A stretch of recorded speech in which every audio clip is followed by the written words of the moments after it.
Hello friends, இன்றைக்கு இந்த வீடியோவில் 2025ஆம் ஆண்டிற்கான 50,000 புதிய விவசாய மின் இணைப்புகள் வழங்குவது குறித்த ஒரு முக்கியமான அறிவிப்பை தமிழக அரசு வெளியிட்டிருக்காங்க.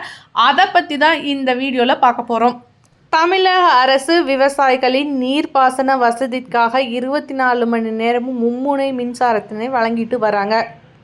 இந்த மின்சாரமானது முற்றிலும் இலவச மின்சாரம், தட்கல் பிரிவு மற்றும் சுயநிதி பிரிவு அப்படின்னு சொல்லிட்டு பல வகையில் வழங்கிட்டு வராங்க.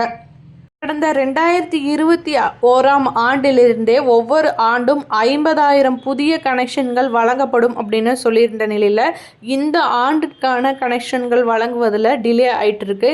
இதற்கான காரணம் மெட்டீரியல் பத்தலை அப்படிங்கிறது தான்.